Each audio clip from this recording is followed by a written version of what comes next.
fue prisionero de la dictadura cubana por más de 1800 días, y su libertad marcó el inicio de una nueva relación entre dos naciones declaradas enemigas. En esta edición especial de Efecto Naim, el estadounidense Alan Gross nos cuenta cómo terminó involucrado en este gran drama político.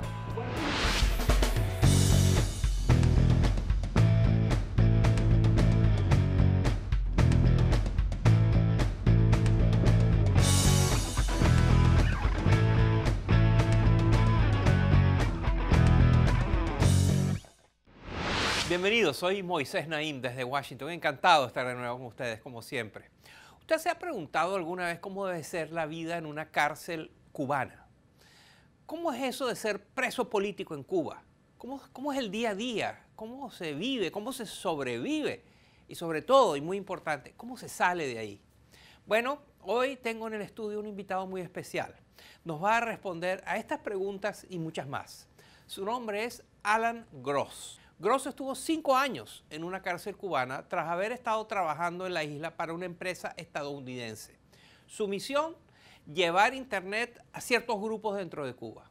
Para sus críticos, este hombre es un espía, es un criminal que intentó socavar, atentar contra la seguridad del régimen cubano. Pero sea cual sea la verdad, de algo no hay duda.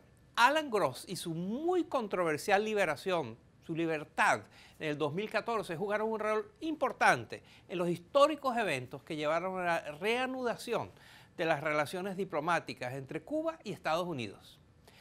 Así es, aunque su nombre le parezca poco conocido, Alan Gross es un protagonista de esta épica de dos países que durante años fueron enemigos e intentaron acercarse hace un par de años. Hoy Gross nos hablará de su experiencia en Cuba, de su encarcelamiento y de su inesperada libertad. También le preguntaré por sus opiniones sobre el futuro del régimen cubano, después que Raúl Castro deje la presidencia el año próximo, tal como él mismo lo ha anunciado. Pero antes de pasar a mi conversación con él, les quiero mostrar algo más sobre quién es este hombre y cómo terminó involucrado en este gran drama político. Miren. 10.000 pasos diarios dentro de una pequeña celda sin ventanas. Fue la rutina de ejercicio del norteamericano Alan Gross durante los 5 años que estuvo preso en Cuba. Hoy, 8 años después, disfruta de su libertad a plenitud, caminando varias millas al aire libre y compartiendo su impresionante historia. Gross se dedicó por décadas a instalar sistemas de conexión a Internet en 54 países del mundo. Trabajó sin problemas y sin llamar mucho la atención en zonas de alto riesgo como Irak, Afganistán, Ucrania y Nigeria. Pero en Cuba no tuvo la misma suerte. Gross había viajado a la isla 5 veces, pero regresar a casa de su último viaje le tomó 5 tortuosos años. El contratista estadounidense que había estado trabajando para conectar a comunidades en la isla a la red fue acusado de violar las leyes cubanas y de desestabilizar el gobierno. Pero su proceso rompió con todos los estándares de justicia internacional. Gross pasó 14 meses preso antes de ser inculpado y tras un juicio de apenas 2 días fue sentenciado a 15 años de prisión.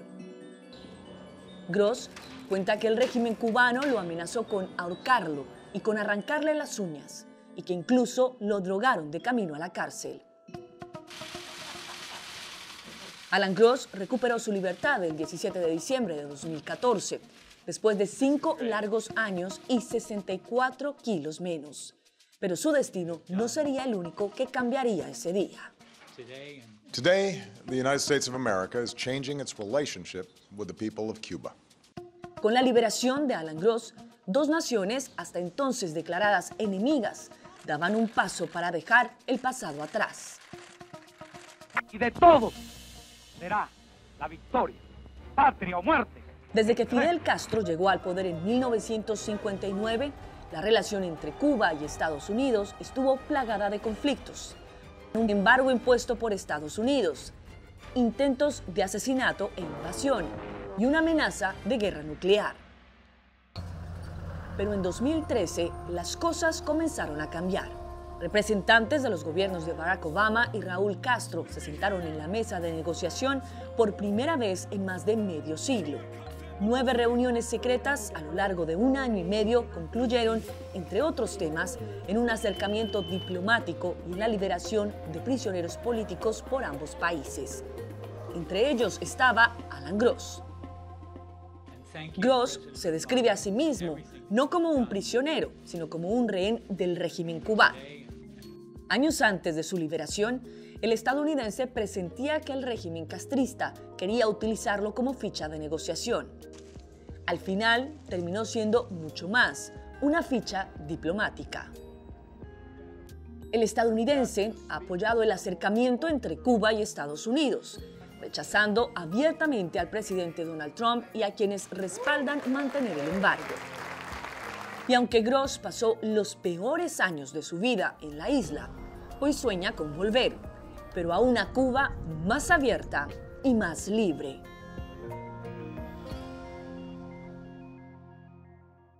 Alan Gross es un hombre con una historia fascinante que nos ilustra algunas de las preguntas más duras que nos debemos hacer sobre Cuba y el régimen que la rige.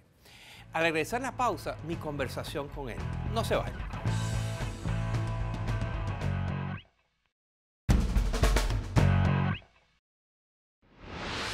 Continuamos con esta edición especial de Efecto Naim con el exprisionero político en Cuba, Alan Gross. Bienvenido al programa, señor Gross. ¿Cuánto tiempo estuvo usted en la cárcel en Cuba? 1841 días. Cuando fue detenido, ¿cuánto tiempo pensó que estaría en prisión? Inicialmente no me di cuenta que estaba siendo arrestado. Cuando me sacaron del hotel, me llevaron a una instalación de inmigración. Era como un garaje con una reja de alambres y estuve esperando ahí como 1 hora.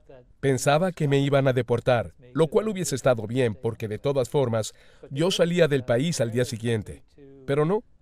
De ahí me llevaron a un sitio llamado Villa Marista, una especie de cuartel regional y cárcel.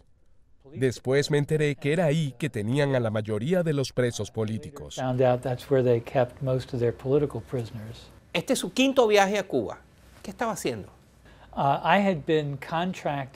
Me había contratado una empresa que trabajaba con la Agencia de Estados Unidos para Desarrollo Internacional, USAID, para un proyecto que llevaría Internet a 3 comunidades en Cuba.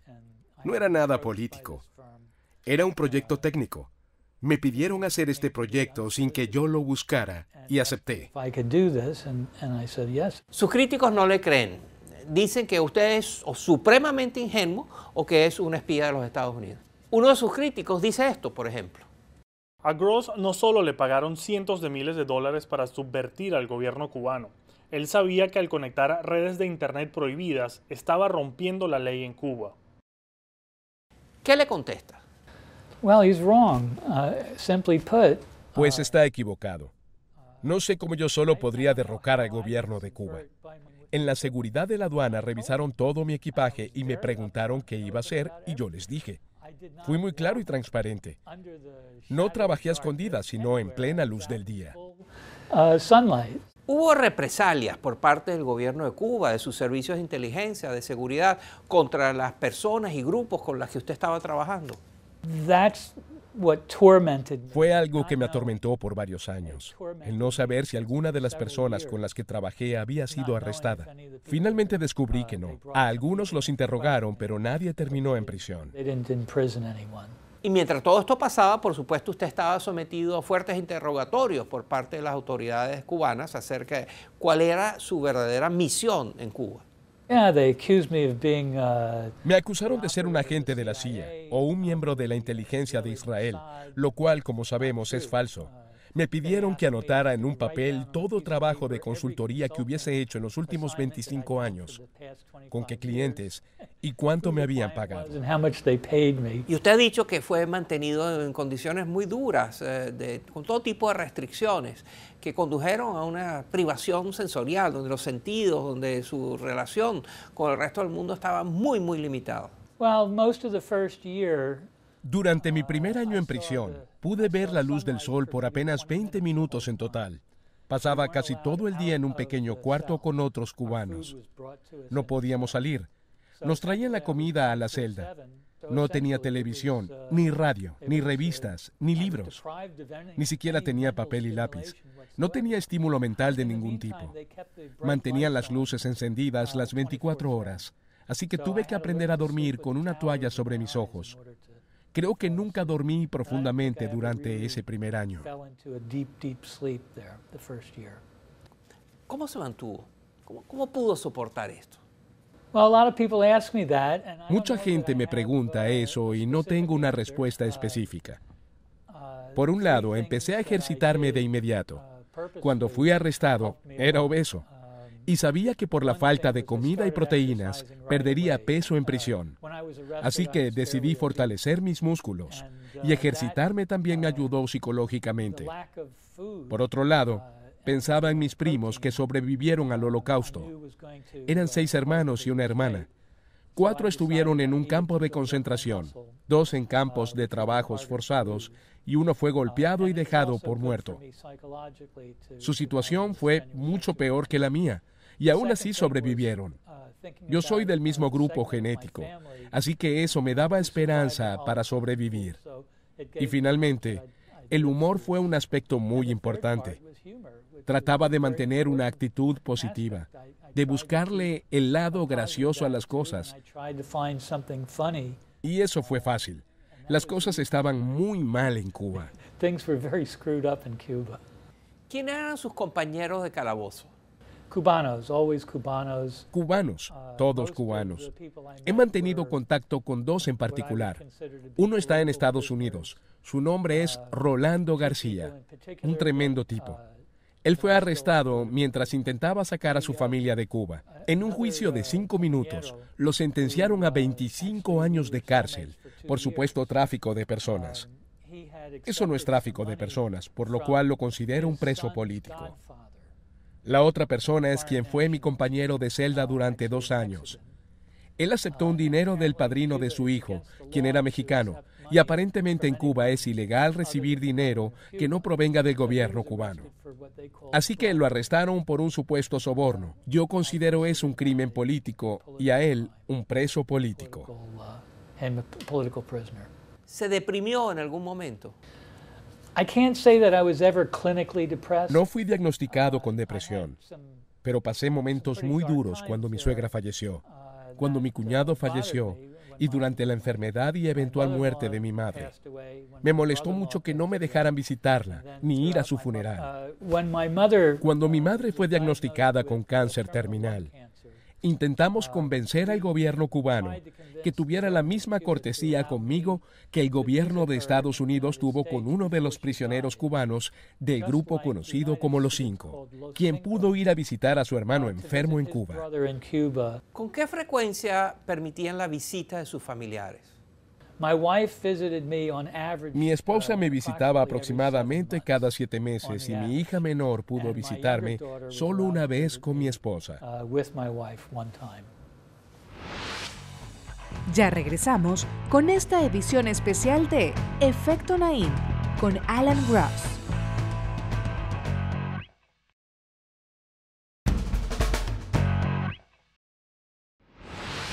Continuamos con esta edición especial de Efecto Naim con el exprisionero político en Cuba, Alan Ross. ¿Cómo se enteró de que iba a ser liberado? Es gracioso. Un mes antes de que me liberaran, cuando ya teníamos televisión en la celda, vi mi imagen en la televisión cubana por primera vez. Así que sospeché que algo distinto estaba ocurriendo. 2 días antes de que me liberaran, hablé con mi esposa y mi abogado. Me dijeron que vendrían a recogerme en el avión del presidente de Estados Unidos, Air Force One, pero no me lo creía. No fue sino hasta que regresé a mi celda la noche antes y la encontré vacía que me di cuenta de que sería liberado.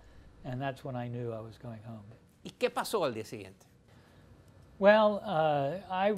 Bueno, ya estaba despierto y los guardias vinieron a eso de las 4 de la mañana con todo lo que me habían confiscado cuando me arrestaron. Ya había perdido 64 kilos, así que esa ropa ya no me servía. Y unas horas después, me trasladaron a una base militar en donde estaba mi esposa, junto a funcionarios de Estados Unidos, esperándome, entre ellos el senador Patrick Leahy.